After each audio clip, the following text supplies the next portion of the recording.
everything's political now, frankly. Like, even if you're trying to optimize performance, a lot of the stuff that's going on politically, I think, is bad for human performance. Like, I consider like critical race theory to be the opposite of cognitive behavioral therapy, like anti-cognitive behavioral therapy.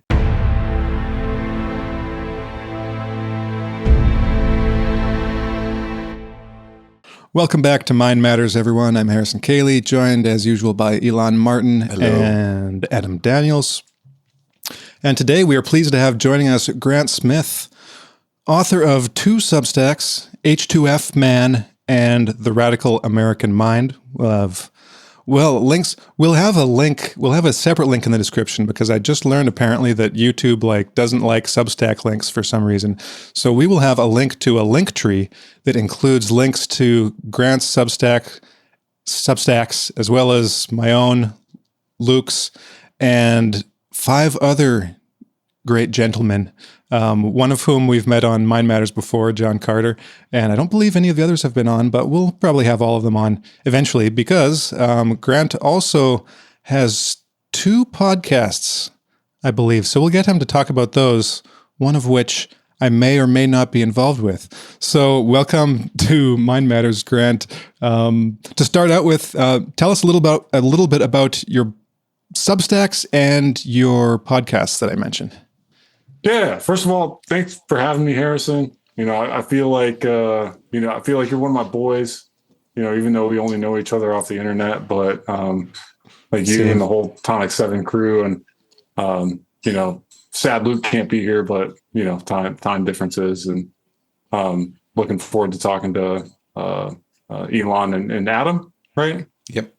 Okay. Yeah. So the 2 Substacks I started one called H2F Man. That's my job in the Army, as I'm the holistic health and fitness officer for an Army division. And on that note, I'm active duty, so anything I say is my own opinion, not that of the DoD or the Army. Okay. So I started that with the idea of focusing on human performance optimization and barriers to that in the Army, and how the H2F system can kind of help everybody out in the Army get after optimal performance, but also as it applies to everybody, because the same principles apply to everybody. But then I wanted to talk about more political stuff more directly, and I didn't feel like that was appropriate for that specific stack, because everything's political now, frankly. Like, even if you're trying to optimize performance, a lot of the stuff that's going on politically, I think, is bad for human performance. Like, I consider like critical race theory to be the opposite of cognitive behavioral therapy, like anti-cognitive behavioral therapy. And I read that on Jonathan Haid's blog, and that's kind of what the coddling of the American mind's about. And so I wanted to start writing about that stuff, a little more controversial, talking about politics, exercising my First Amendment rights that I swore an oath to defend. And so I started Radical American Mind to get after that stuff.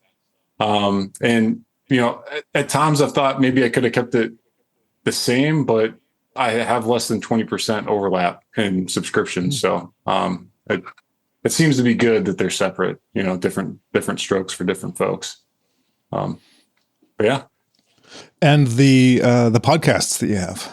Oh yeah. So one of them is not mine, it's ours, right? Oh, it's Tonic yes, 7. yes. Yeah, exactly. We all got it. Yeah. So that came out of, doing the whole Demo Station thing. Just the 7 of us that are Substack authors, and, would be 8, but unfortunately lost Jay. Won't get into that, but he's missed. And, we don't all have the exact same opinions on everything, which is really cool. But I think that we all share the same desire to pursue truth above everything else, and let just chips fall where they may. Like, it's always better to know the truth than deal with the consequences. And there's a lot of people like that. We're not the only 7 people in the world that think like that. But I think we're a nice little functional unit that has different areas of subject matter expertise that complement each other really well. And so looking forward to talking once a week with you guys about whatever random topic of the day. And then the other podcast is 5th Generation Leadership, which is I try and interview leaders from, really it's been military so far, but really I'd be happy to talk to anybody, kind of in the context of we're in 5th generation warfare, battle of good versus evil. And so we need leadership on the side of good. And that's complex in 5th generation warfare. So we need 5th generation leadership. So I partnered up with Sergeant First Class, Ranger instructor dude that was an infantryman in the 101st before he got pushed out, in conjunction, like medical evaluation board separation, like medical, in addition to like in lieu of getting pushed out over COVID. So both kind of at the same time for him. So we linked up to do that. And so far we've interviewed, retired, full bird, active duty, Navy, like people from all branches. And that's been fun.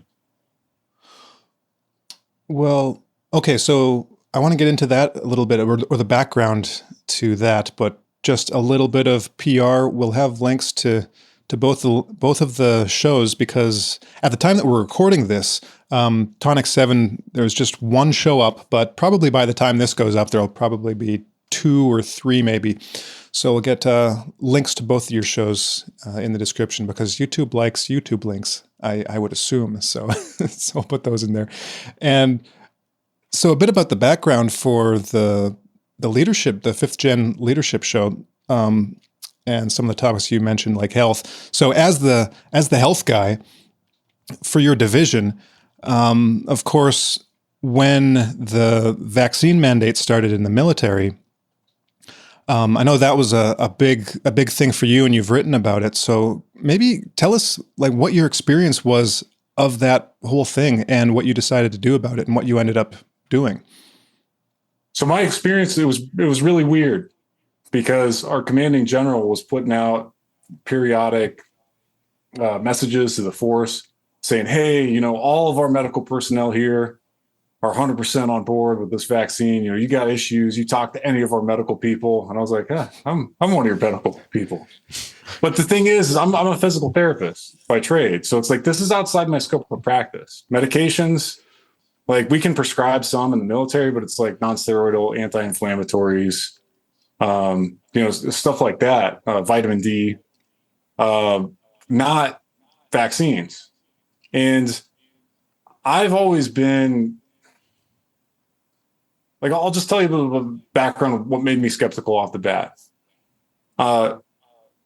I took freshman year of high school biology class, and I had a really great teacher, and she taught us about retroviruses, right? Which are RNA viruses and how they replicate so quickly. And it's like, well, that's why we don't have a vaccine for the common cold, right? Is because they replicate quickly and there's a lot of errors when they replicate. And so they mutate fast. And then knowing that, kind of growing up and then being required to get the flu shot annually, I was always kind of chagrined by that. And I'd go, like, let me look at the literature here. And literature doesn't really show that the flu shot's very effective most of the time. And there's randomized controlled trials that show that vitamin D supplementation works just as well. And yet they don't mandate vitamin D supplementation. So I always thought that was kind of stupid. But then when they deployed this particular vaccine with a novel technology, I thought, I don't know. That doesn't seem right. And my wife didn't really give me an option. She was adamant as early as March of 2020. She was like, they're going to come up with a vaccine for this. You're not taking it.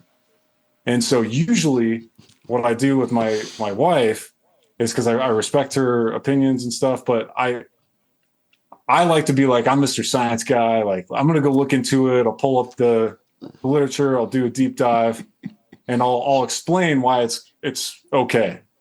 And I did that with this, and I found out that it's just not okay, and we could talk for hours and hours and hours about how stupid it was, and how they got pediatricians and people that they really ought to know better, with the, like, especially like vaccinating pregnant women, when that wasn't that population wasn't even the randomized control trial. And they're like, it's safe.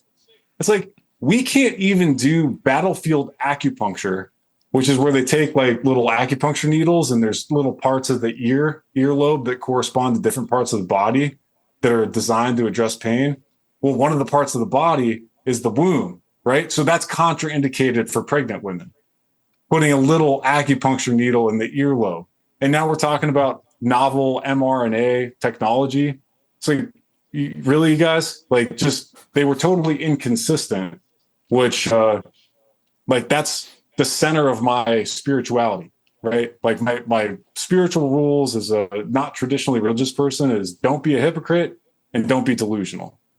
And I mean, I respect my enemies that aren't hypocritical and delusional more than I respect allies that are really hypocritical and delusional. Mm-hmm. And they were being both, and so it violated this central component or central essence of my being. And so I submitted a religious accommodation request because I knew that the medical ones, they didn't care about the medical rationale. I mean, if they're willing to vaccinate pregnant women, when it hasn't even been studied on that population at all, then they don't care. And that bore out where, I have colleagues like Major Sam Sigelov and Teresa Long and Pete Chambers, like all Army physicians that, essentially, like, Sam's had the worst of it, having his license threatened and his clinical privileges revoked. I mean, he's a physician. He had his clinical privileges revoked by a nurse because the commander of the hospital that he was at was a nurse. And so, like, I knew that wasn't going to fly, talking reason on the medical side. And so, we have under our First Amendment a robust right to freedom of religious expression and the Religious Freedom and Restoration Act. And so I learned a lot about that and the background of that from Robert Barnes by following, Robert Barnes and David Freiheit on Locals, like on the vivabarneslaw.locals.com. So that's another great community. But he shared all the information about how that works. The Equal Opportunity Handbook on Religious Discrimination, which provides a pretty good definition of what constitutes a protected religious belief. Because I'll tell you, you go in and they have this whole process where they're like, all right, the chaplain's going to interview. And before you even get interviewed by the chaplain, they're publishing documents saying, hey, look, here's this expert from this religious faith, and here's this expert from this religious faith, and they say the vaccine's okay. Now, we're not saying don't submit a religious accommodation. We're just saying that, if you're of these faiths, this person says that it's fine. And it's like, that's not how this works. It's so was an that, individual. Just to interject real quickly, was that just like pamphlets or something that they gave you, or was that information that the chaplain would let you know? So this is something that was pushed down through command channels. So, they sent it out to commanders like that. Like, we have different echelons, right? So somebody put together a packet at headquarters Department of the Army that had that and then other surrounding information. And then also there was an order for the vaccine mandate. Like, the military vaccine mandate had an order, came out of DOD, and then each individual service had their orders, and they got pushed down each echelon. And at each echelon, things might have gotten tweaked. But on the Army side, that was a product that was definitely included because I received it in an email. And so it's something that commanders could then give the soldiers and say, oh, here, And, when you're dealing with people with, advanced degree, scientific background, it's like, okay, I'm not necessarily going to take that seriously. But a lot of the people that didn't want, that had a deeply held belief that they were willing to face a ton of scrutiny and adverse attention. And a lot of them received, frankly, what I would call abuse. I have a colleague that was a sergeant first class that was puking blood because he got ulcers because he was so stressed out from the way that he was getting treated. And in that environment, they, it's every single thing that they did was to try and maximize vaccine uptake. And the military wasn't different than any other institution in the West. Like that was the name of the game. They were using every social nudge, like social psychology, social influence technique that they had. They had experts that were hired and paid to do that. And they did that. Some of them, I think in the UK, expressed regret about it after the fact. So you guys know how that went down because everybody saw it. And the military, it is an environment where your bosses have more coercive authority over you than other environments. And so, especially if you're junior, you might not be able to get messed with statutorily, but the processes for redress are like the inspector general process or like equal opportunity. And when it came to the shop mandate, people just didn't take those complaints seriously when they got filed. So people filed them, but it's like, we're not going to take this seriously because it has to do with the shop mandate. So there's a lot of people that take initiative at the lowest level to do what they think is the right thing to get after the mission. And so this is one of the big problems that we face, and especially in the Army. I can't speak as well as the other services. I think it's similar, but we have all these requirements all the time, and they're bureaucratic requirements. And you get to the point where to get the job done, you have to cut corners. And so people get used to that. There's a great paper by Stephen Wong and Leonard Garris called Lying to Ourselves, Dishonesty in the Army Profession, that was published in 2015 about this and described it as an ethical numbing. And so people get used to lying so much that they don't even think that they're lying. And you can confront them about it directly. And my boss right now actually is a really great guy that he was involved in some of the people that were interviewed for that paper. And he said, yeah, they sat down and they're like, yeah, you guys are lying in these ways. And they're like, no. We have the highest integrity. We're Army officers, And then it's like, well, do you do this? And they're like, oh, yeah, we do that all the time. They're like, wow, So it really is this steady eroding of ethical standards to the point where you feel like bending the rules a lot of times is it's the right thing, because the bureaucracy is stupid. And so with the shop mandate, what that really comes down to is that it was always illegal because there was never an FDA approved vaccine that was made available. And so this is, widely known in the community of people that didn't end up getting the vaccine. Cognitive dissonance, I think, keeps it from being known more widely than that. But yeah, no FDA approved vaccine was available. They can't mandate an emergency use authorized product without presidential approval. And it's like the president could have signed that, but that might have changed liabilities for the manufacturers if they had done that.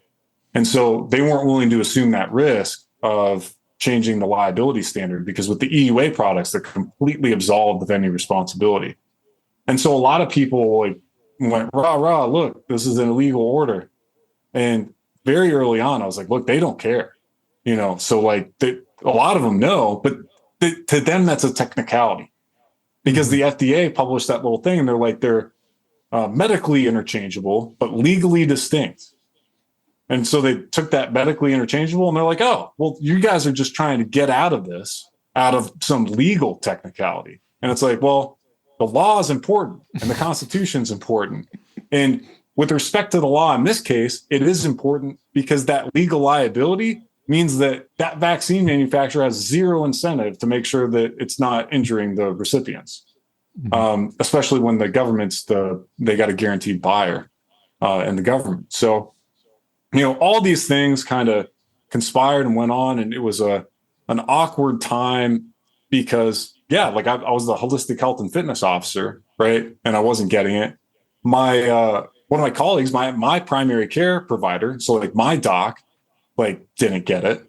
And so it's like, no. And I mean, I talked to all the medical professionals because they were all my peers. These are all people that I worked with. And not one of them said, you know what, Grant, you're wrong on the risk benefit. Because that's what I said from the beginning. I was like, we're going to look back at this. And I think the risk benefit is going to be, the absolute risk reduction is going to be negative for the active duty military population. So young, healthy folks, I think it's going to be negative because the risk from COVID was so low that the vaccine would have to be so freaking effective and so safe in order for it to have a positive absolute risk reduction. I was like, and the amount of time that they did it. And then I looked at the clinical trial data and they had 23% more people die in the vaccine arm. And that was after only like 2 or 3 months. And then they got rid of that control arm by letting everybody cross over and get vaccinated. So like even from the randomized trials that had a bunch of fraud alleged with somebody that worked at the trial site, Brooke Jackson, even with all that, the trials showed that it sucked. And, like there's all these little games that people that aren't familiar with clinical research, it's not as obvious. But when you pick a scientific endpoint, like severe disease, dude, they didn't pick that scientific endpoint beforehand. They picked it afterwards. They were like, crunch the numbers, and they're like, okay, how can we make it so that the numbers look as good as possible? They're like, okay, well, it looks like you have peak, like most of the adverse events been in the 2 weeks between first dose and 2 weeks after the second dose. And so what we'll do is we'll make it 2 weeks after the second dose. They're not fully vaccinated until then. So that way, somebody gets hospitalized the day after their second dose, and that's, they were only partially vaccinated, or after their first dose, like, they were unvaccinated. And that happened. That happened to a National Guard soldier that was watching our daughter, at the gym. Like she worked at the gym, and she had gotten vaccinated because she was getting pressure from her unit, even though she didn't want to, and she was pregnant. And I was like, look, you don't have to because you're pregnant. And she's like, I don't know. So she went and she got it done. And she got hospitalized. It was actually while she was watching her daughter, she's like, I got to go. Went to the hospital, had elevated troponin levels, supraventricular tachycardia. And so they had to do like radio nerve ablation. So she got myocarditis, and it's insane. And it's like, I tell people this story and they're like, yeah. But the reason I bring that up in this context is because they told her that she got COVID, came down with symptoms within 24 hours of getting the vaccine. And they're like, oh no, you just got COVID. It's a complication from COVID. And it's like, wow. Yeah. Unvaccinated COVID case. Yeah. Yeah. Yeah. Unvaccinated COVID hospitalization. Mm-hmm. No less. So, just seeing it all unfold, having those priors, because like I understand how confirmation bias does its work. Like I get it, like I said, all my friends, like I got to give one exception to that. One of my friends that's a physical therapist did say that I shouldn't have a physical therapy license because I wasn't getting a shot. So I don't know if he still feels that way, but I feel like he owes me an apology. But the cognitive dissonance just makes it so that if you trust the institution, like everything that you perceive, everything it was just a little too subtle. The injuries are a little too spread out. I mean, it's not more than, I think the people that get seriously injured, it's anywhere from one in 100 to 1 in 10,000. Like, so are you really going to notice that? Especially if you have the cognitive dissonance where it's like, oh, well, it could have been COVID or it's long COVID. There's just enough. It's just low enough that, and spread out enough that it's just not obvious. And we're going to know at some point. Like right now, we have good stuff that's getting published to show us the scope of the adverse events. And so eventually, we're going to know. We're going to know by age group who had what happen and how common it was. And by then it won't be controversial. And it's just going to be that crap where they're like, oh, nobody could have known. Like, just like with the housing crisis, Mm-hmm. like nobody foresaw this coming. This was like totally out of nowhere. Except for the thousands of people that were telling you that this was going to happen. Exactly. Yeah. Well, Grant, so I imagine, this is what so not being in the military and not having, a lot of friends with inside access, telling me what was going on during this whole time. From reading the news, just like the headlines, the impression I got is that, okay, so the vax mandates came along and that a significant number of people basically got kicked out for not taking the vaccine, right? Over And 8,000. then over 8,000. Was that in just the Army or the entire like That's armed across services? DoD. For the people that actually Okay. got separated, 8,000 across the DoD. Okay. And now the mandate was lifted. How long ago was that? That was just fairly recently, right? It was a few months ago. Just a few months ago. Yeah, it was the act of Congress. So they got it put into Yeah. the National Defense Authorization Act. And so how's the situation changed? How is it now? Like what happened to all those 8,000? Are any of them coming back, or like how does that work now? Is it like retroactively? Oh, well, you were okay retroactively. So the big news right now, and this guy that goes by the pseudonym Danny over at Terminal CWO, so trmlx.com, is covering this. Like the big thing that's going on right now is they took a bunch of National Guard service members, like, so not just Army, I think in the Marine Corps, or I don't know about like Air Guard stuff. Anyway, in the Army, I'll just tell you Army because I understand Army, right? And the Guard, they had a bunch of people where they stopped paying them, and they were like, "You're not coming to drill, like you're getting separated." And now that the mandate's been rescinded, they're saying, "Hey, you've been had unauthorized absence," and they're trying to go on. After them for not showing up to drill when they were explicitly told, like, no, you're not coming and not getting paid. And now they're also like at the last minute saying, hey, you got to show up at drill like in 2 weeks. And some of these people went and got other jobs and moved and stuff because they were told like that this is it, you're done. And so that's happening in the Guard mostly because the Guard's implementation timeline for the mandate was behind active duty. So most of the active duty people that got separated, they're just completely separated. And so now that they're completely separated, I think some of them have been getting like texts and stuff from recruiters saying, hey, the mandate's been rescinded. But, for all those folks, if they had wanted to stay in, they would have submitted a religious accommodation request. And the only reason that I didn't get separated, frankly, is because the Army slow rolled denying the religious accommodation request. So my initial request was denied, but that took almost a year. And then I sent an appeal, and I wrote up my appeal is on one of my stacks. Yeah. And that one never got adjudicated. The mandate got rescinded before it got adjudicated. And that's most people. But there are a couple people that they actually got their initial request and their appeal denied and actually got separated before the mandate got rescinded. But was there anyone whose appeal was or whose request or appeal was successful? Yeah, so there were, but those were people that were already getting out. So it's like they had a retirement date or something. So there were, and they used those in court to say like, oh, look, we granted a couple. And it's like, okay, guys, so like really the current administration, the way that they see law and the Constitution is very much like nullification is a legitimate course of action. One of the lawyers, a guy named Casson, works for the DOJ, said in court that we don't have constitutional rights as service members unless we sue and win. So it's like the presumption isn't that we have rights. Like we actually have to sue the government and win in order to be able to exercise our constitutional rights. And that's the mentality and that's the mindset. And you can see that with the eviction moratorium imposed by the CDC, right? Where you can't evict people off your property. It's like that was clearly unconstitutional. They knew it was unconstitutional the whole time, but they were like, well, make a stop. Like that. They're like that. This is how the game is played. So, let's do it.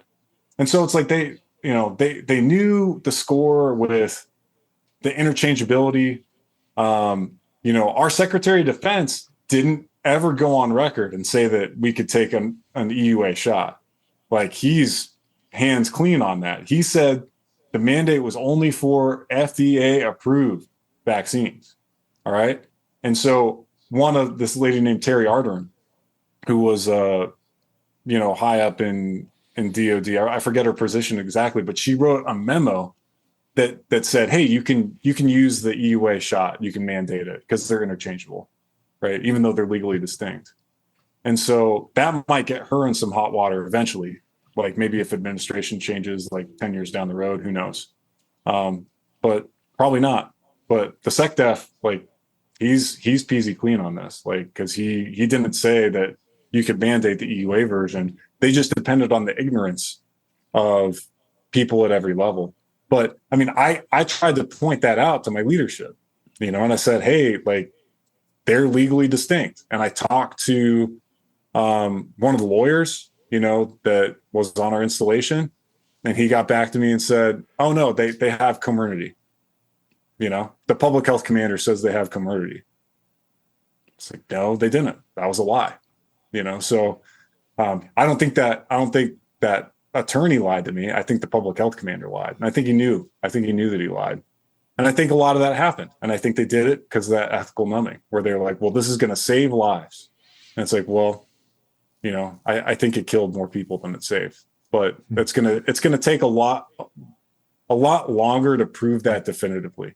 I think we have the data now. I just don't think anybody's looking at it. And, on the data side, there's a little wrinkle that, Matthew Crawford's written about this. We have this Defense Medical Epidemiological database that's supposed to track this stuff. But, there were issues where the data was wrong because of a server migration. And we're in the process of transitioning our electronic medical records in the military too, like right in the middle of this. And the new system the fidelity isn't as good as the old system with data. So, there's a lot of plausible deniability in terms of the data. But I think at the end of the day, we're going to find that, probably just from myocarditis, pulmonary embolism, and stroke alone, the consequences of the vaccine outweighed any benefits. Because, the benefits for the military population, like they could only be so much. They could only be so small because we had so few COVID deaths prior to the vaccine rollout. And then the vaccine rolled out, and then the number of COVID deaths that we had in the military, almost tripled, like in the few months after the vaccine rolled out. And so that goes into that same thing with the category error, where it's like, well, we have something published in Military Times that says none of them were fully vaccinated. And it's like, okay, well, I know what that can mean. And then a follow-up one that said, only 2 of them were partially vaccinated, but, did they investigate their true vaccination status, or did they just go based on what was in the electronic medical record, which, the new record, the record system in MHS Genesis is not great. And if they had gotten it done off post, it wouldn't be reflected in any of the systems. And even if they got it done on post, it would have had to get uploaded, and like there's stuff that needs to get done. It's like, did they check all the relevant systems? Did they ask the family members? And I'd say probably not. So my assumption is that just because of the timing, you look at the timing of when the vaccine rolled out and the massive spike in COVID deaths. But then you got the Delta wave too. So it complicates the picture just enough that if you are of the opinion that the institutions are all right and they're all doing great, and Pfizer's like a really great company that saved hundreds of millions of lives, then, I'm not going to be able to convince you. But maybe read the real Anthony Fauci. Maybe even get a chance to vote for RFK Jr. Yeah, that's a possibility coming up. So that was your experience for the past 2-3 years, or however long it's been. It's been 3 years. Good God. So that's been kind of like your experience, up until now with just the COVID situation and everything. But you're talking about, 5th generational warfare. Was there any inkling for you that was going on prior to all of this, or was COVID just the real catalyst that kind of like opened your eyes to that phenomenon? That's a good question. So I'm kind of weird. Like I spent my first few years in the military more or less an anarcho-capitalist, and I still might kind of be on some level. And I think that, if I am, then it's because I believe that, the non-aggression principle is largely consistent with the Constitution. Like those two things can be, there's consilience there where, a certain interpretation. And it's like you look at Ron Paul in his farewell speech and saying, hey, we got to look at the role of government and the idea of an institution having a monopoly on force and rejecting it. It's like, well, that's anarcho-capitalism. I like the idea of, not having rulers, but having leaders, and, the more of an organic relationship. And in the military, that's how leadership's supposed to be anyway, right? We're not supposed to rely on the coercive tools that we have in the toolbox to make people follow orders. We're supposed to rely on leadership. And then that other stuff is just in case we fail at leadership. So I'm kind of weird in that regard. Like I found Austrian economics and stuff like right going into when I commissioned, and then I became commissioned as an infantry officer, and then went to school, like infantry school. And I was out there and I was talking about all this stuff back then, because this is like 2010, 2011. And, I was like, the global war on terror is like, it's BS. Like, this is just a huge waste of time, money, and resources. And everybody was like, shut up, dude. It was bad. It was bad for morale. Yeah. And I was in a rough place. And in fact, they did this thing back then, and they would say, hey, if you aren't 100% committed and on board, you need to raise your hand. You need to let someone know. And I was like, all right. So we had these platoon TACs. So they were captains that were in charge of developing us as young lieutenants and overseeing our training. And so I let mine know. I was like, hey, I got a problem. Like, I think this is all BS. And so he came over to my house and sat down with me. And he was essentially like, yeah, but you signed your name on the dotted line, No, in fact, like he told me a story. He was like, we had these in Afghanistan, these jingle buses. So they're kind of like the double-decker buses they got in the UK, but they decorate them all up and they pack them absolutely full of people. And I think he said hundreds, if I remember correct, he said hundreds of people were in this bus, and they have escalation of force and rules of engagement with respect to vehicle-borne IEDs. And there was a 240 Bravo gunner at like a security checkpoint or something, and this bus didn't follow the rules, and he lit it up. And this dude was responsible for going in, like doing the investigation and cleaning it up. And he said there's, a bunch of bodies cut in half. And he was like, yeah, for nothing. And I was like, okay. And he's like, yeah, but sometimes like they'll be out on patrol and there'll be like a kid, and you give them like a candy bar and you see their face light up, and that really helps out. I'm like, that doesn't help at all. That's not even close to being proportional. But I mean, he was, I listened to that. So like what I realize now is like, you can be like, hey, I'm a conscientious objector. And honestly, like with respect to initiating force on behalf of the government, I'm pretty much a conscientious objector. Like, but I'm a medical provider now, so it's not an issue. And that's one of the reasons the COVID thing hit me so hard, is because I was not right for the infantry.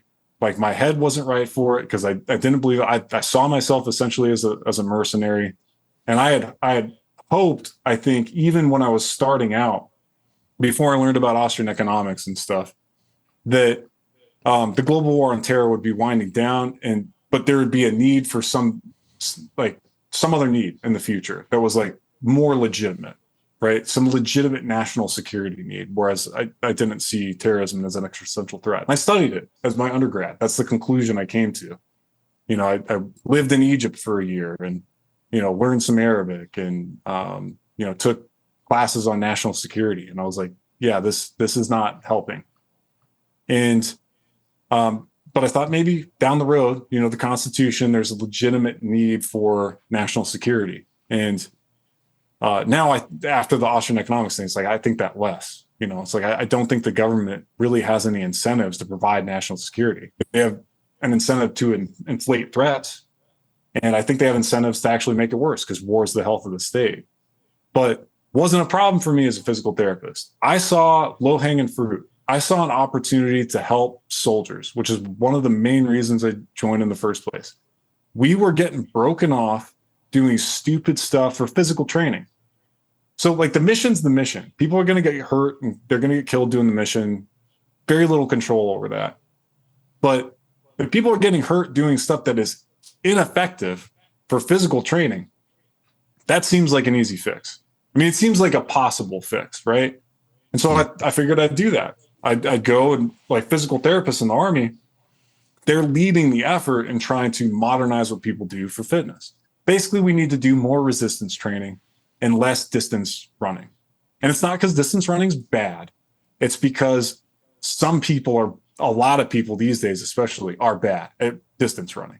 So you take somebody that's an excellent runner, it's a great modality for them. It's a great fitness modality. It's great for you if you're good at it. Got good mechanics, good hip strength, good foot strength. It's awesome, right? But if you are obese and weak, it will destroy your body.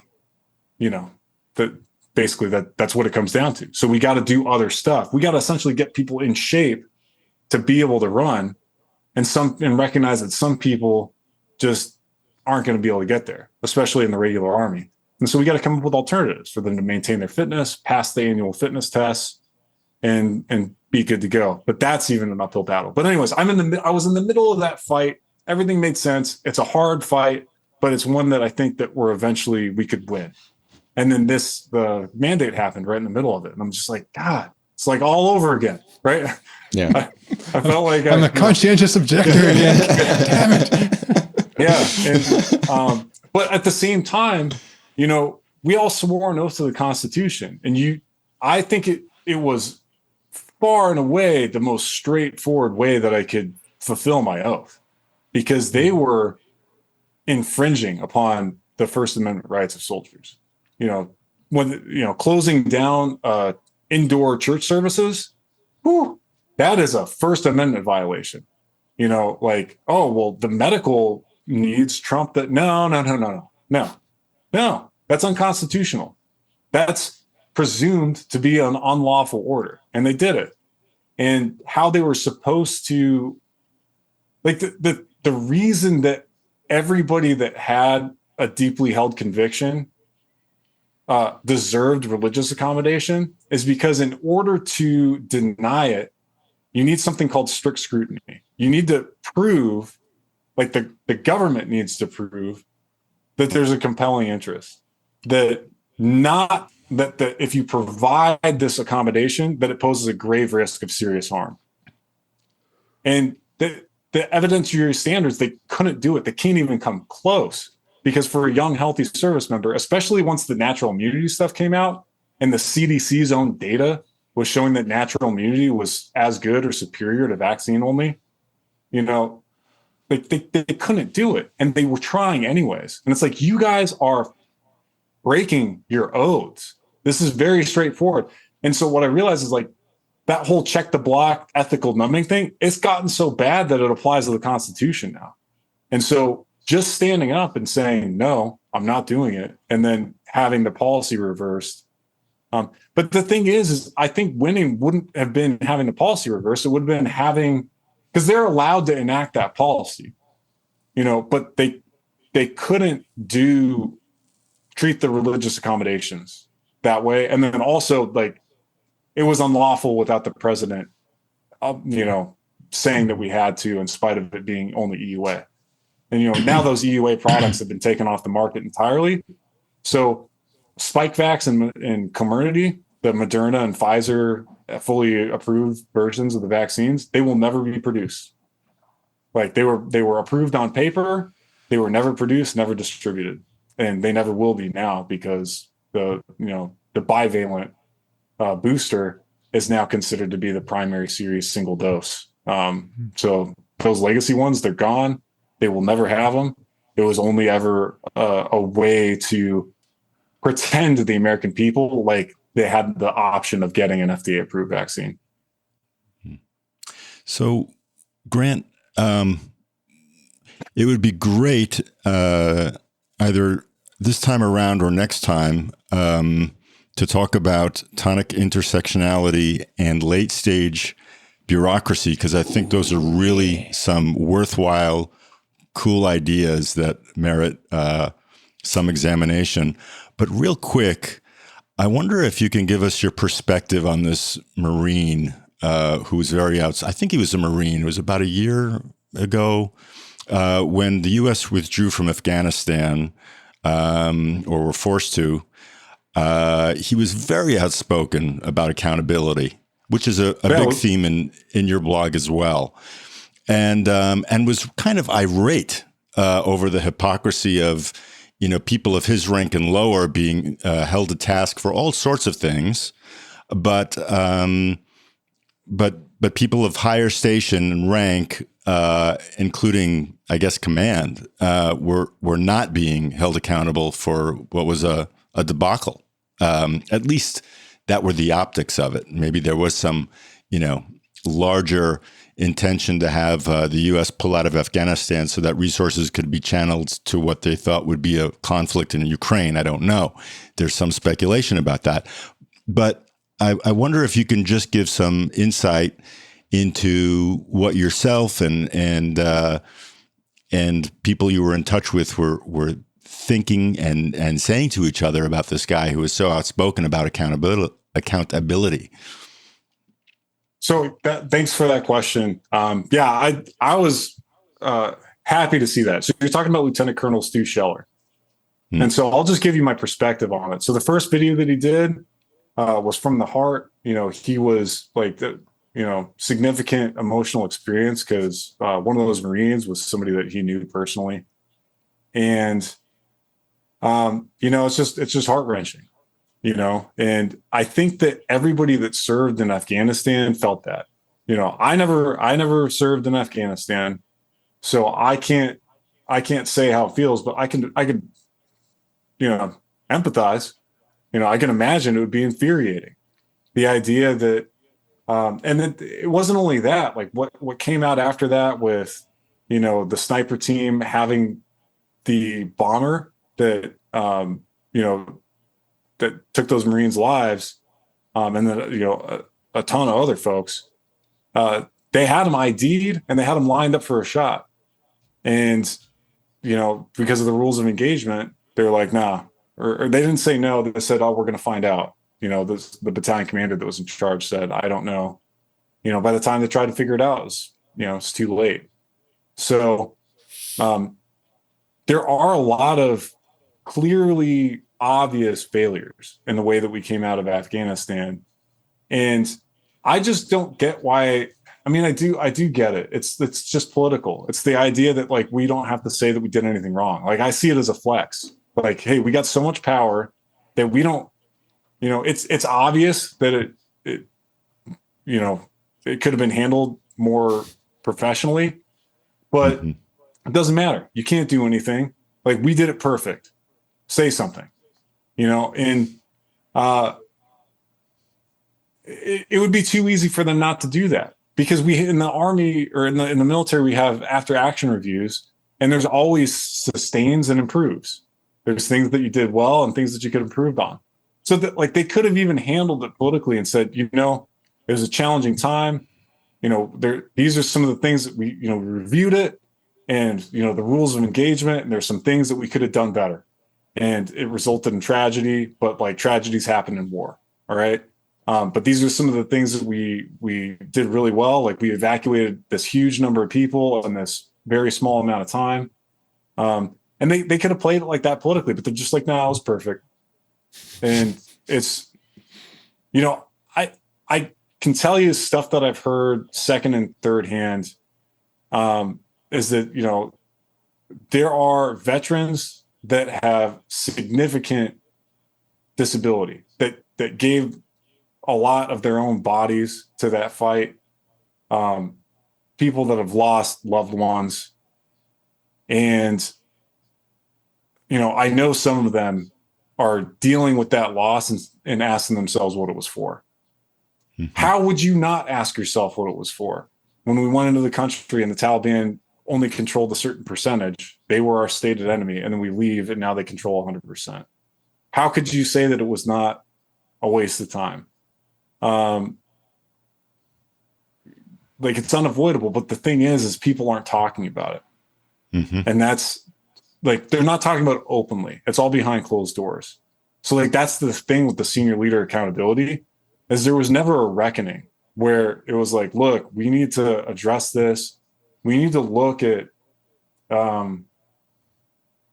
our role in conflict and try and find our purpose again. Because the global war on terror had a narrative to it.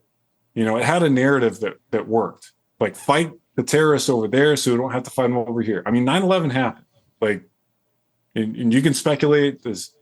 I think I just saw something today about how two of the folks that like flew the planes into the towers were, at one point CIA trained. Yeah. Not to say that they caused it, but I mean, I wouldn't put it past them. I don't know. Regardless, the narrative was very straightforward. We were attacked. We went and we retaliated, right? Fight them over there so we don't got to fight them over here. And, that kept a lot of people going. And now that narrative is gone, and they're not even trying to replace it with something cohesive. Like, well, we got to go fight in Ukraine. And it's like, why? What? Because Russia. Yeah, but even fight the Russians over there. What did Russia do, right? How is what Russia did any different than what we did in Iraq? So it's like then that narrative's poisoned, because that's like we're like all the Iraq veterans are like, because everybody recognizes there weren't weapons of mass destruction. Like, everybody knows that now, right? So that's kind of why I'm trying to start conversations about it. Not because I necessarily think there's a solution, but what we have right now is not tenable. Like, you have to have a purpose for what you're doing. And it's really difficult to say how we're supporting and defending the Constitution, preparing for large scale combat operations with Russia or China over Taiwan. Like, nobody's really talking about why and like what the strategic reason is that like we have to protect Taiwan, or like why the Ukraine is, God's gift to the world and just such a great democracy that needs to be protected at all costs. Like they're not even trying to craft some sort of persuasive narrative. And I think that an effort would at least is warranted. I don't think that they can do it, but they're not even trying, which just, and it's having an impact. I think that we have a spiritual crisis in the military, and that's one of the reasons for the recruiting and retention issues that we're facing is related to that. And it's related to the COVID vaccine mandate, and it's related to critical race theory type stuff. It all comes down to this spiritual conflict where people have a certain, like, you need to have purpose. You need to know why you're doing what you're doing, especially because the military is hard. Like, training and being effective in the military, like military training, if it's effective, it's difficult to get it done. It's difficult to be productive and get tough, realistic training knocked out in a huge bureaucracy. People need to assume risk. There's all sorts of things that need to happen. And, people just don't have the energy to make those things happen if they don't have a compelling reason to. Mm-hmm. Well, added to that list is the actual health and fitness of people. Like, so again, from the outside looking in, I remember, I can't even remember the exact headlines, but something like some ridiculous percentage of people can't even qualify to be in to get into the military because they're so out of shape.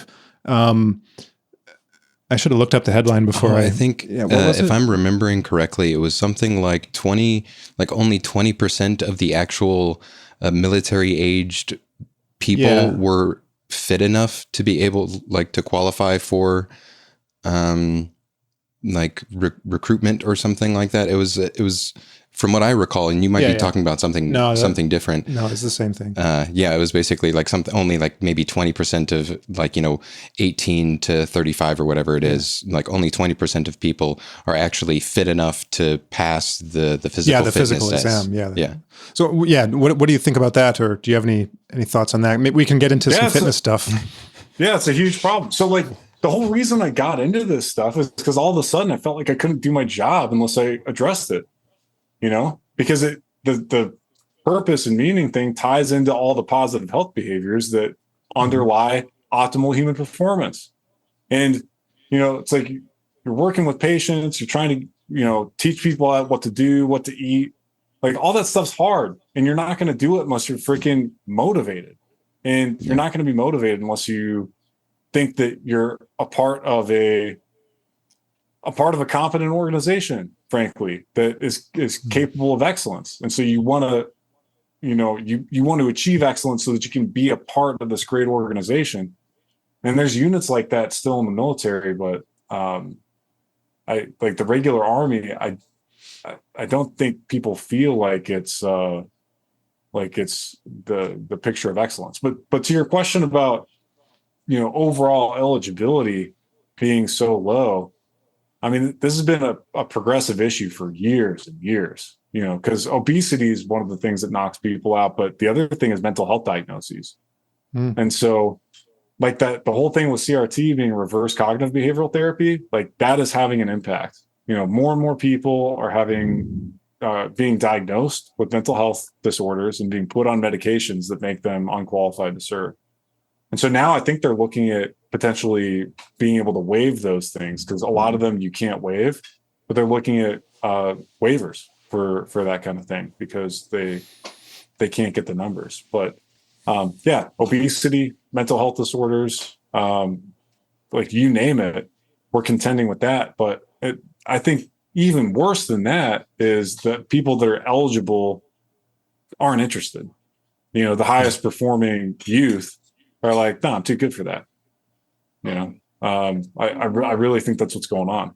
Where I think maybe a few high speeds are thinking, oh, I want to do special forces or, be special operations. I think you got a few people like that, but I don't think anybody feels like they're, I don't know, anything special. There's a purpose behind it. I think that, it can dovetail in kind of what you were saying earlier about the loss of the narrative, the loss of meaning and the purpose for what's going on, not just in the Middle East, but within the U.S. military as a whole. When you lose that overarching reason for being, well, it's what's the point? And it's the same thing with exercise. Exercise is hard. It's uncomfortable. It's physically painful to do. But people can do it, and people will do it. They just have to have a reason for it. And if you're not giving people a reason, or allowing them to come up with their own reason that they can actually justify, then why do it?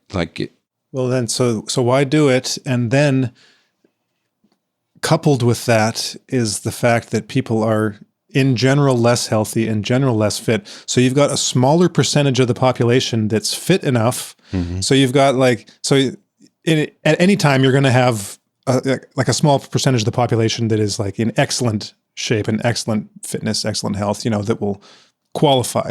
You make that even smaller and make the reason for joining less, make it have less magnetic attraction power to it. And then a lot of the kind of just more average people are less average now and have, so you all of those things make the pool even smaller. And so in the context of everything that you were just describing, the people then that are more physically fit, like the ones that are like more inclined towards that, are the people that are going to be less inclined Right. towards getting involved in, like what you were saying with the Austrian economic stuff, that they see this as just a dumb waste at best. Mm-hmm. Yeah, it's rough, and that's why I get after that purpose thing. I mean, one of the things that we're doing that's working, from what I understand, it's seeing some success as a future soldier program where they're taking people in junior ROTC and like training them up. So we're dedicating resources in order to increase that percentage of people that are available. Because I think a lot of people have the capacity to get into shape, and they need a little bit of purpose, motivation, and direction. But that's the whole purpose thing is it puts me in a really weird position to try and talk about that with respect to the Army, because my purpose is supporting and defending the Constitution. And I don't feel like a lot of senior leaders take the Constitution seriously. I mean, they might think they do, but in actuality, I don't think they do, because the COVID mandate, they showed that. Like it proved that broke trust for me with all the senior leaders, because they had an opportunity to say, hey, you have an issue, submit a religious accommodation, right? Like that didn't happen anywhere. I didn't see that anywhere, but it's too easy. They could have just encouraged soldiers to do that. It's like, hey, you feel uncomfortable? Like, why? Because we have this means of doing that in Army doctrine, master resiliency training, which is based on the positive psychology research out of UPenn. There's a skill in that training called detect icebergs, which is like something happens, there's an activating event, and you have an emotional response that's out of proportion. There's an iceberg, right? You hit the tip of it, but underneath there's these beliefs that are driving that emotional reaction. And so what you would do if you were a good leader is just say, well, what's going on? Why do you feel that way? Let's try and figure it out and try and communicate, instead of being like, you are full of shit. Like, you just don't want to get the shot. Get bent. And if you don't, guess what? You're getting a dishonorable discharge. All right. And you're going to get put on every detail I can put you on in the meantime. So they had an opportunity to stand up for the Constitution, but it would have looked bad politically, because they understood that their boss and their boss's boss and their boss's boss's boss wanted to maximize uptake. So like, it didn't matter what they thought. They weren't willing to assume that risk. Mm-hmm. And what I'm trying to get at with this is that I feel really awkward about trying to talk about what your purpose should be in the Army, because mine is I don't think it's common. I don't think it's very common. I think it's relatively rare. And so when I talk about purpose, I actually generally these days I talk about purpose in spite of the Army. There's all these reasons for you to be healthy and fit. And like, you look at the rate of veteran suicide, and it's like, if you don't want that to be you need to start working on getting your shit together right now. And you have an opportunity right now. We got resources. You're getting a paycheck.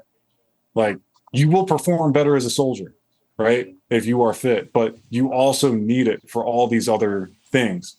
Even if you're feeling demotivated and you feel like everything around you is stupid, like, it's up to you to take care of yourself. And oh, by the way, that does help out the unit, and that meets my mission, right? Which is to get soldiers as ready as they can be. Mm-hmm. I had there was a guy that I trained in martial arts with.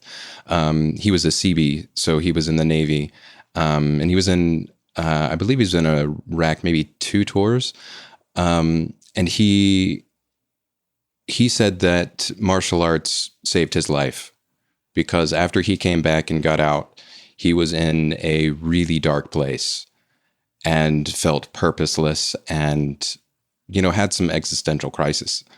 But once he started doing martial arts and getting his fitness level up and his conditioning level up, he started to feel like he had a purpose again. He felt like he had more still yet to contribute to his family, to his friends, to society as a whole.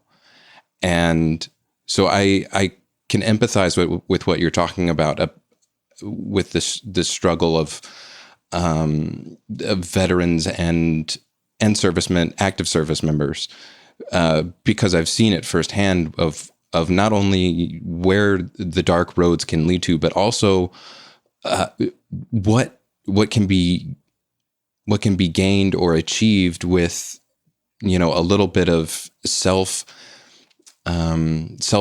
struggle, if I could put it that way. Yeah, absolutely. Yeah, if you just reframe from, just trying to be comfortable or just trying to survive to it's, I think we got to feel useful, like we have to be useful. And that's my big concern with the whole narrative in the global war on terror is you had a bunch of people that sacrificed a lot and felt useful in a certain context, and that context was stripped from you. And so you got to replace it with something. And it doesn't have to be this highfalutin thing. It could be just as simple as, like you said, you start training, you're like, wow, like I can improve at this skill in real ways. And I can build connection, like real connection with people, and build camaraderie. I can be a part of a community. And then all of a sudden, like light bulb clicks. And then, you're building yourself up, especially if you got a family, you start taking care of your family. And it's like, that's all I need. Right. It's like, I have my family. Like everything else is just icing on the cake, but that's priority number one for me. Like I have a use, like I have this. Nobody can take that away from me. If you don't have family, it's a lot harder, but there's stuff that you can find, but it's harder to find it now in the military. And that's what I'm trying to freaking get these folks to talk about. And I think that's why people aren't coming in, is because they see it's something that people can sense, even if they can't articulate it. Mm-hmm. Well, I'm curious about, how much time we got about 15 minutes left, right? Grant? Yeah, I got time. Okay. I'm curious. So what does your job actually entail? So are you, what would like a typical day at work look like for you in, doing what you do? So being a physical therapist, like I think it's important to still keep seeing patients, because that's my primary training. And I also feel like that connects you to reality, because like all the bureaucracy on the bureaucratic side of trying to like develop systems and manage programs, I'm skeptical how effective that all really is, because there's a huge temptation to elevate perception over reality, which is what like Elon brought up, late stage bureaucracy. Like that's where we're at essentially. Like everything is all about perception, and it's feasible to make a perception a certain way, like changing the reality in a significant way, especially for a really large organization that is in the clutches of late stage bureaucracy. Like I'm skeptical that it can be done, but I try. So half my day now, I see patients. Like I in the mornings, I go to patient care. Sometimes there's meetings that I go to on Microsoft Teams and stuff to stay coordinated.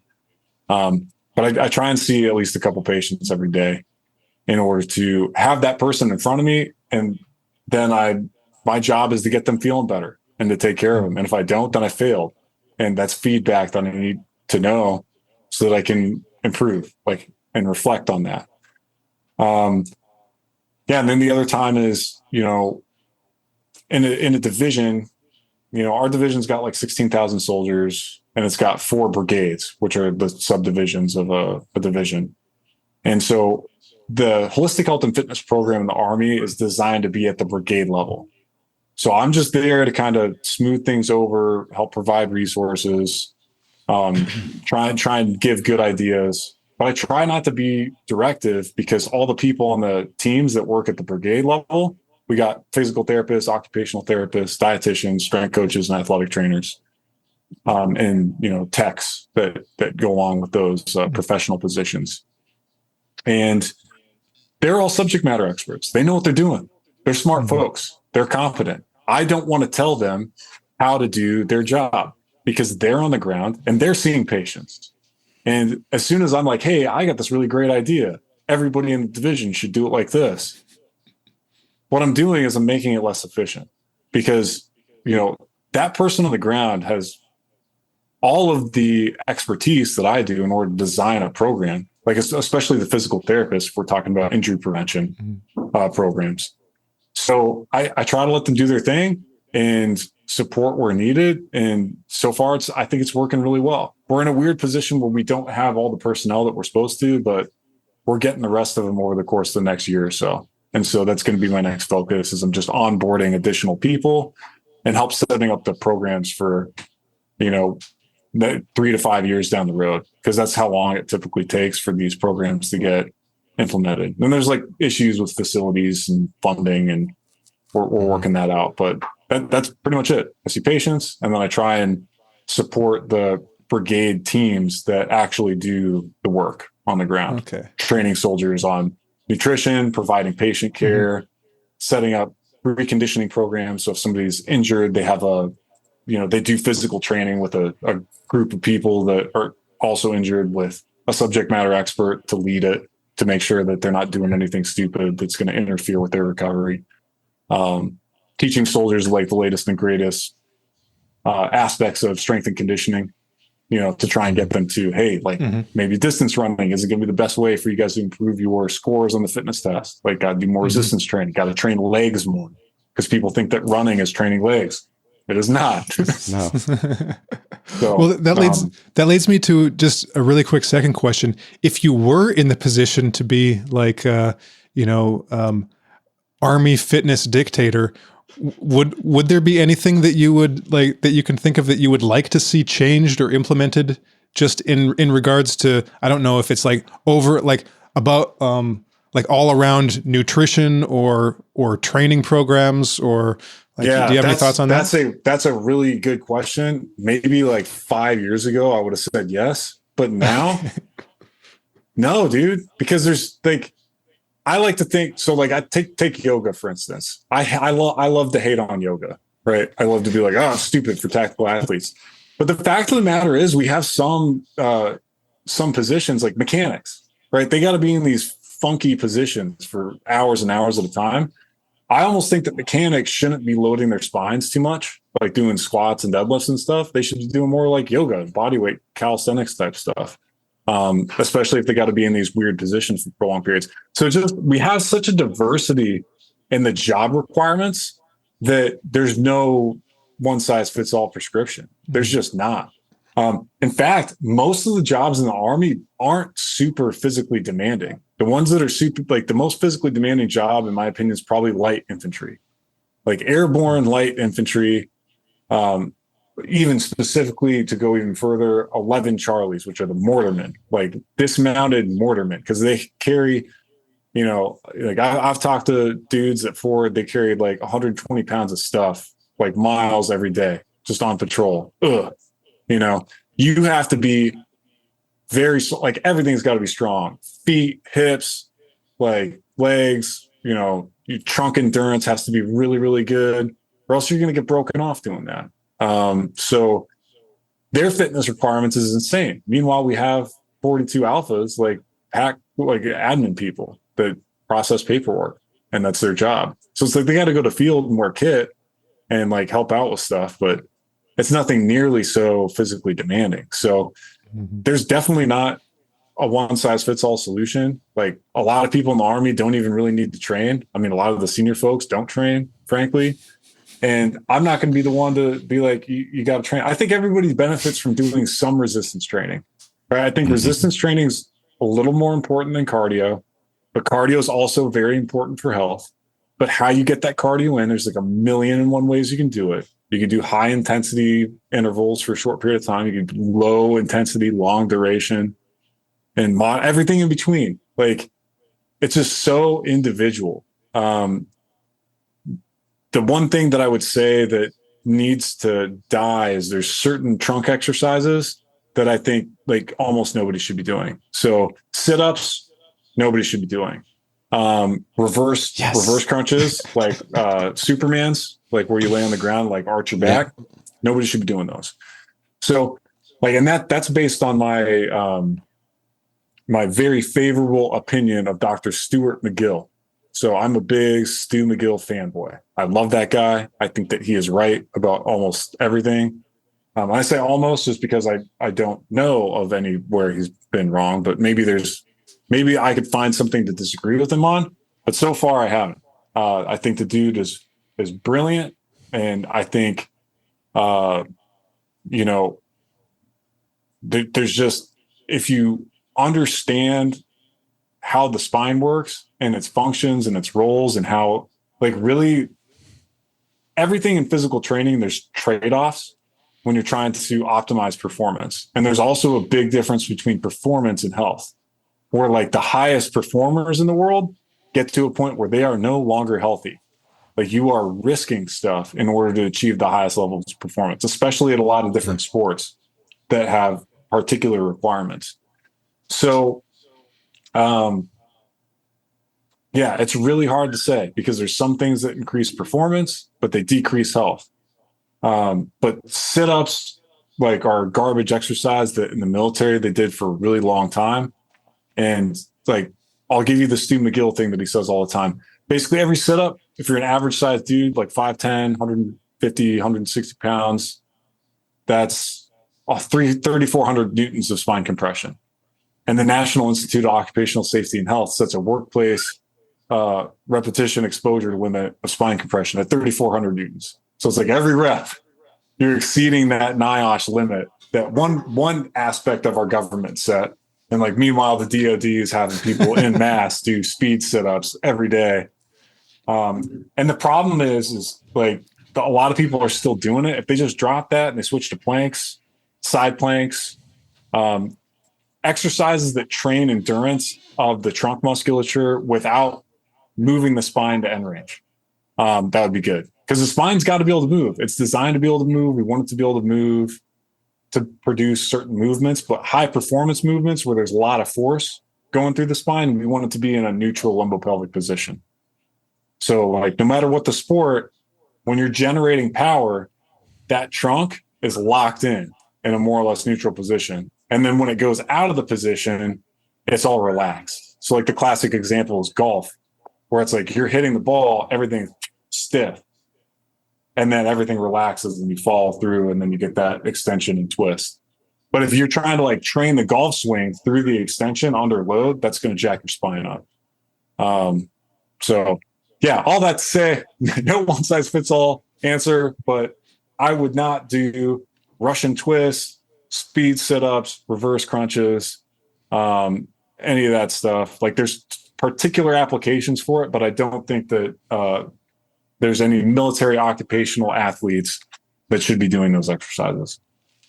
Well, you have a really good article on your H2F Man Substack that I was looking over earlier, where it's just basically like, where you essentially say the same thing, where you're like, I can't give everybody a one size fits all, like P90X style program, beach body, whatever, that you can just do for 30 days. And then you'll be in the best shape of your life for whatever it is that you're going to do. You very much say it's like, you are you, and that is different than everybody else. So what you want to do and what fits you, is going to be different than everybody else. So here are just simply the principles that you can look at and determine for yourself what works best for you.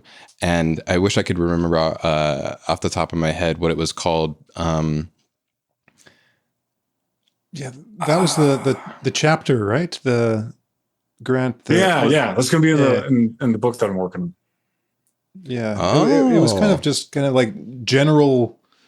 Yeah. What was it? Just general fitness principles or something like that? Yeah. One of them was called, like, I did one on nutrition and I did one on one on exercise. I think exercise for health. That's what it was called. Exercise for health. Yes, that was the one. Yeah. But, thank you. I appreciate that feedback. That's exactly what I was the message that I was trying to get across. Dude, it's tough. Like with respect to P90X and CrossFit, another factor that's like hard for people to appreciate that I don't think I put in there is that if you train your ass off with really high intensity, you will feel good and you will get into really good shape really fast. But if you don't do it with good mechanics and you train with like not thinking about your spine posture, not worrying about knee valgus, any of this stuff, you can get away with that for years sometimes, but you can't get away with it forever. So a lot of people like look at the literature on biomechanics and like predicting injury risk, and they'll be like, oh, it doesn't matter because we didn't find a difference. Like I'm going to tell you that research is missing the big picture. And that's that, people are going to exceed the capacity of certain tissues that aren't designed to be loaded in that way, but it might take years. So like, for example, if your knee valgus really bad when you're squatting, like your knees are caving way in, that puts a lot of pressure on your medial collateral ligaments. And if you're light and you're not lifting heavy weights, it might feel great for years. But if you progressively load it at some point, one of your ligaments might fail. And then boom, like if it's your ACL or something, that sucks because most people do not compensate well from an ACL rupture without surgical intervention. That's a huge process and that's really hard. Like people have a really hard time performing as well as they did beforehand. Like if you're an athlete, and the back is like, that's how many people have back pain. It's like over 50% of the military. And that's one of those subtle things that, it's hard to appreciate unless you've lived through it, and I have, like, cause I trained really stupid for a really long time. And now my margin for error with my back is very small.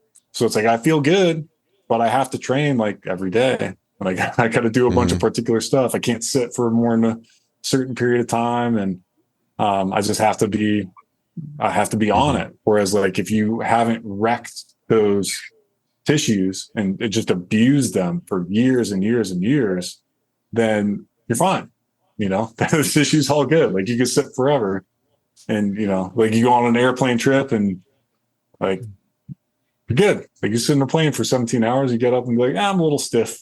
That would be that's a significant event for me. Yeah. Trying to like travel and stuff. But you perform well. And that's the thing that tricks people is you see people performing really, really well. And you experience it yourself and you're like, everybody's not training hard. It's a pussy. Like you just got to train hard. And, everything's all fun and games and like awesome until you get an injury. And, then after people get injured, it gets better pretty quick. If they're young, a couple weeks, 3 weeks off, then you come back and then you get into the cycle. And usually what happens is people get into the cycle where they tweak something and they come on and off and they keep tweaking that same thing until they have to like go back to the drawing board and completely like revamp their exercise, come way down in the weights. Because what happens is you compensate to be able to like see you're squatting and your back is rounding like crazy, like you're butt winking in the bottom of your squat, and you get it to the point where you're squatting 3 plates for reps, and you're like, like feel freaking great. Well, maybe the only way that you could get to parallel with a neutral lumbopelvic posture is with like 185, right? Like that's really legit. That's what you can do for reps, but you can use all these compensations and you get more weight. Hard ego wise to go back. Much easier to tell yourself like, oh, this is a temporary setback. As soon as you're feeling better, you do it. And people do that. And then that's how you really wreck yourself, is by getting married to like, I am this strong. Like this is where I'm at physically. And then continuing to beat up those tissues for years. But the body's so freaking resilient. That's usually what it takes. If you just tweak something once and then you fix your technique, or you come down and weight, adjust, and then gradually progress up, like you'd be good to go. Like I'm like the people that can learn that stuff the easy way, they're in really good shape. But most people got to learn it the hard way, unfortunately, because it just takes so long. Otherwise, it takes too long, or longer than most people are either like willing or aware, in order to go in a like to move up in weights in a way that they're not, like you're saying, making all these tiny adjustments in order to compensate for their actual weakness at the time, because they've got to get stronger like every week, for instance. And so then they start gains. You got to get the gains, but then it becomes like you write the gains on paper rather than actually getting the actual gains. Yeah. And like, I mean, other people see you lifting in the gym, it becomes ego lifting. But the word for it that I think you guys will appreciate, the concept, is path dependence. People get path dependent on crappy technique. And, at first you can only lift a tiny bit more using those compensatory patterns. And so it's really not a big deal if you catch it early on. You just start lifting with good technique, but, or doing whatever, doing whatever activity that you got to do. Because some people have work tasks that you get really efficient at, but if you start off with crappy technique and then you overload that, you're going to get really good at that, and then all of a sudden, like, that's path dependence, where you're like you can do a lot with that particular technique, but then doing it, like changing it to what you probably should have done in the first place, like you got to dial it way back, and it just becomes harder and harder once you get further down that path. If I might indulge myself. Indulge for as long as Grant is willing. Yeah. I'm going to go a bit into the biology here, the biological weeds for a second. Not too deep. But one of the interesting things that I was reading recently was how the adaptations to exercise seem to be produced by stem cell production. So you have a mechanical load, let's say, that affects the muscle fibers, which then stimulates stem cell production, and then the stem cells go on to create the myonuclei and whatever various like cardiovascular adaptations. And so it seems really interesting to me that what was going on. So I had a couple of questions here. First off, would you, beyond the mere like actual like muscle itself, like doing a bicep curl, aside from a stem cell release or activation in the bicep, is there any like non-local effects to stem cell releases? Ooh, that's a good question. Yeah, I don't think there's good evidence to show that there's systemic effects. Like, because supposedly, right, like doing squats releases more, like has greater hormonal effects, releases more testosterone. I think that those effects are probably overstated a little bit. There's a lot of really good reasons to do squats. I think probably the biggest reason is that it loads a bunch of stuff, right? Yeah. So you're loading a bunch of stuff. It's more efficient.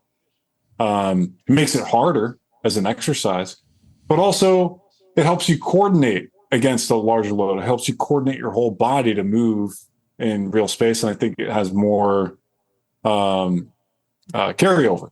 I think it relates more to activities of daily living.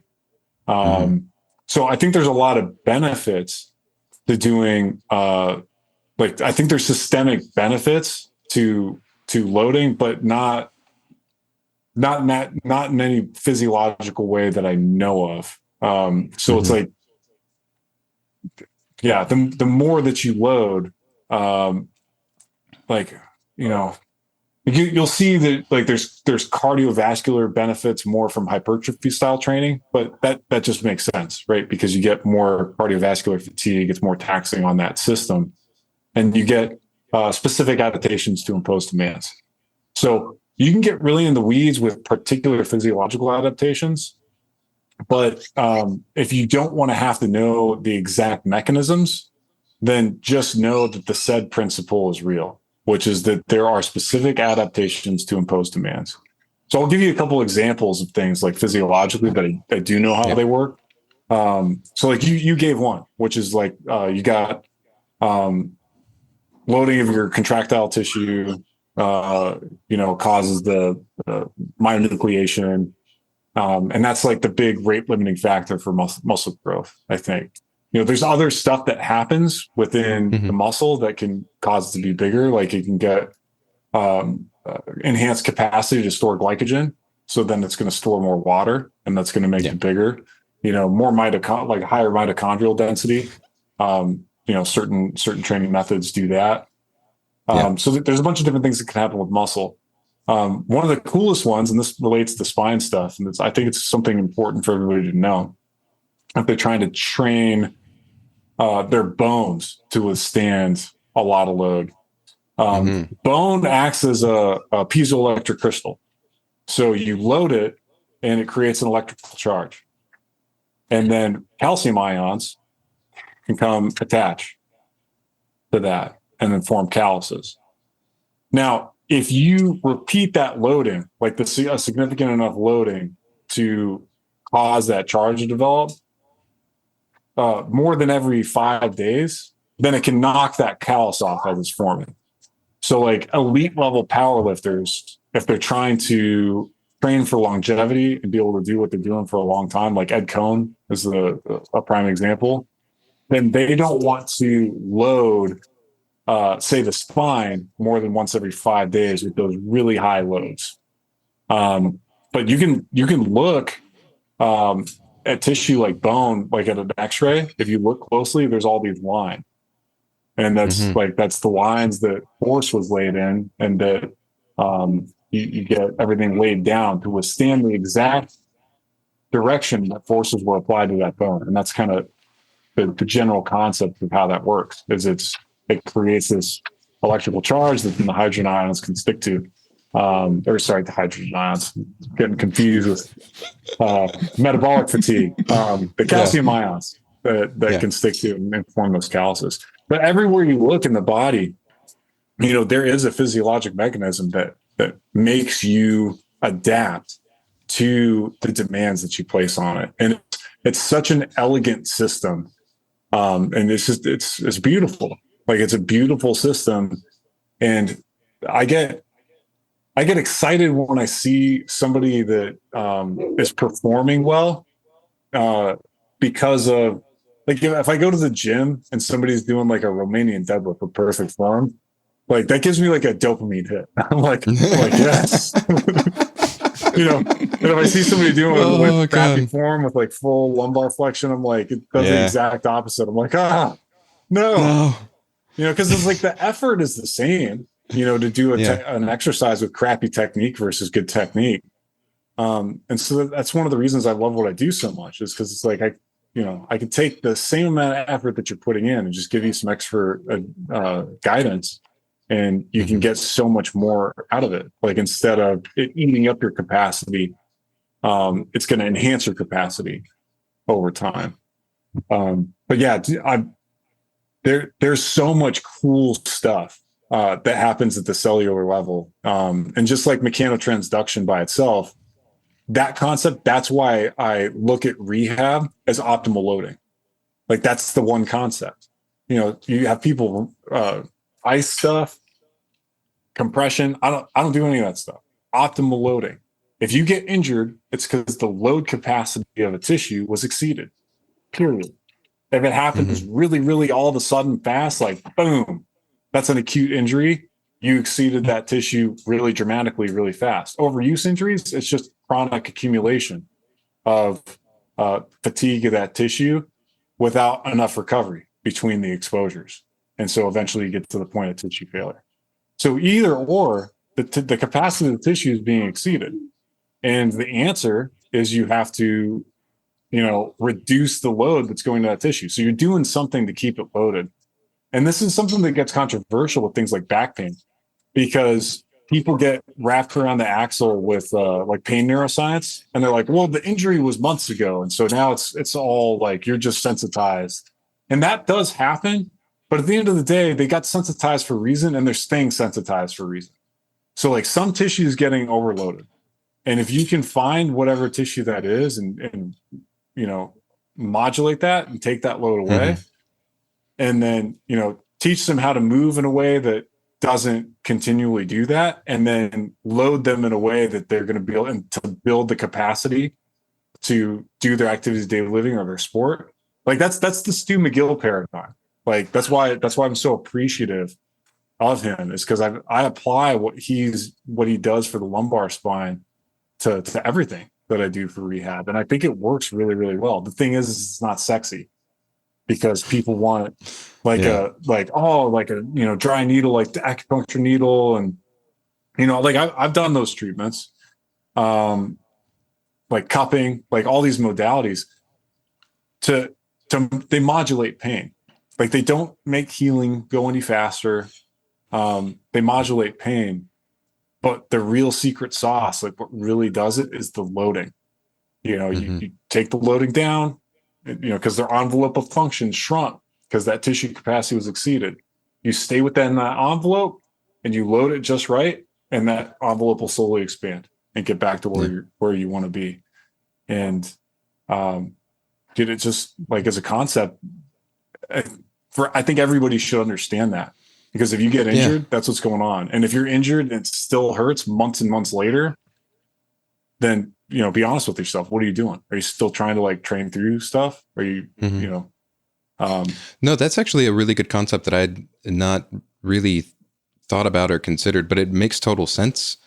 When you put it in that kind of perspective, to just like, you know, if you're injured in some kind of a way, it doesn't necessarily mean that you have to, like, well, maybe in some cases, yeah, you do need to give it rest if like your wrist is broken. But other than that, you know, dial it back and then find out what's not painful and, you know, doesn't exceed the threshold of that tissue at that time. And, you know, that's your new baseline for the time being. Just to, you know, if you can accept that for whatever the time it takes to build it back up, then, you know, that's actually going to heal you faster than either doing nothing with it or injuring yourself again by trying to go too far too quickly. Yeah, and doing nothing is actually really bad, because your body is designed to move. Like, like where does the stuff that you need, the nutrients that you need to heal? So like we were talking about physiological mechanisms. The reason optimal loading is so critical is because of mechanotransduction. The information that the tissue needs to build itself back up, right? Like in the right orientation, just like I was talking about bone and stuff. No matter what the tissue is, it needs that load to know how to heal itself. But it can't get the stuff that it needs to heal itself without movement.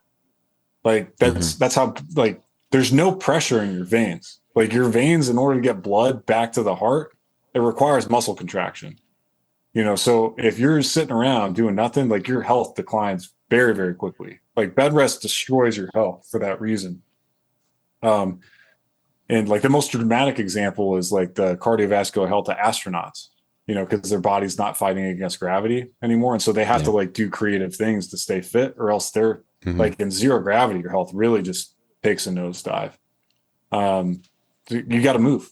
Like you got to move. But people take that too far, and they move. They're like, oh, you just push through. And it's like, no, because you can move and you could exceed that tissue's capacity. And it's like picking a scab at that point. So you want to move as much as you can without crossing that line. And that's an art, and it's trial and error. And that's why I think it's something everybody should know, because like you're the only one. That's the thing about pain is so useful. It's such useful information, because it's what you need to guide that process. And people look at pain as the enemy. It's not. It's your friend. Like it tells you exactly how much you can move and get away with. And like you learn the difference between soreness and like crossing that line. And it's like it's a continuum, you know. All right. If I just one more. Well, ask Grant. He's the one. Can I go for one more? Absolutely. Yeah. Okay. All right. So when I was reading Exercise for Health, I was reading through, and then I kind of skimmed a bit because it was coming up on this interview, and I saw that you had a reference to the Colorado experiment, which I found interesting. Because then I get to ask you a fun question, which is, you talked earlier about CrossFit and P90X, and then also about everybody being slightly different, and kind of your goals can vary, and all these different things. I had the privilege of training in, I don't know if you know who he is, but Dr. Doug McGuff. Yeah. The emergency medicine physician, right? Yeah. Okay. So he has an exercise studio. Yeah, that's the guy. He has an exercise studio in Seneca, South Carolina, and I had the privilege of training there for some number of time, working with MedX equipment, doing the super slow style workouts, and oh my God, I've never been like, that was the worst experiences of my life. Yeah, delayed onset muscle soreness is what you're talking about. Oh my God. Yeah. Well, that, but also doing the super slow style, 8 or 9 exercises or so, like full body workouts, taking roughly 20 minutes or so. I would be on the floor for a half hour, nauseous, just because the accumulated byproducts of exercises, it was just through the roof. Yeah, so that's what I meant when I said hydrogen ions. Like, I talk about that every once in a while, so that's why that jumped out. That's hydrogen ions. Yeah, that's why. That's what causes it's that not fun. Magic feeling. I don't like them. They're bad. But when you were talking about with like steady state exercises and everything having its place, I really like high intensity exercise for that very reason, because it allows you to, I think, maximally stimulate adaptation in the shortest amount of time with the widest range of benefits. But that said, it also is very mentally demanding on top of the physical demand. And it is. I know that not everyone can go there mentally. Like the guy, even when he was training me, gave me anecdotes about how, they're like 30 minutes away from Clemson. And so sometimes they would have like Clemson football guys go in there and train with them. And some of these, like, 6'5", 250-pound like brick houses couldn't even finish like 2 exercises because it was too intense. And so I was wondering if you think it has a place as a modality. Oh yeah, absolutely. Absolutely, it has a place. It's one of those things where it's just like you said. So not only are there mental differences between people, but there's also physiological differences in terms of how well people tolerate hydrogen ion accumulation. So, some people, they don't accumulate as much, and some people just tolerate them being at really, really high levels. So there's variability there. There's variability in terms of your mental style, like whether or not you like, sustained effort, or you like going freaking just balls to the wall. What it is definitely is it's more efficient in terms of time. So high intensity interval training definitely produces the same adaptations to exercise and cardiorespiratory enhancements that longer duration times do, with lower intensity. But there are some factors to consider. So one of them is that you cannot do it every day, right? Yeah. If you try and do HIIT every day, you're not doing HIIT. And this is something that, like, I like Greg Doucette a lot, for the record. So like, he does a lot of like pure entertainment stuff. When he's talking training, like second to none. Like his advice is like spot on. And his understanding of these principles is spot What he says in terms of hit is that if you're doing it every day, you're not doing hit. You cannot produce maximal effort like that frequently. Your intensity is going to fall off very quickly. It's going to eventually wreck your nervous system. And, I say wreck, I don't mean like in a bad way. I mean, like you're going to need to recover, or you're not going to be able to produce that level of intensity. And you can measure it. So like if you're doing 400-meter sprints every day, like your times are going to start suffering. You might feel like you're going 100%, but you are not able to go 100%. So for tactical athletes, my favorite combo for getting people to run a 2-mile as fast as possible is 400-meter sprints once or twice a week with as much rest as you need between the intervals, only like 3 or 4, max effort, like exactly like you said, where like after the last one, you feel like you're going to puke. And incline treadmill walking, because you can dial in your heart rate just right, and it's low impact, and you can do that every day because it's low intensity.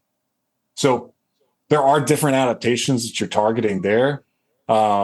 With the high intensity stuff, that helps more with building myocardial density. It helps with building extra capillaries in parallel.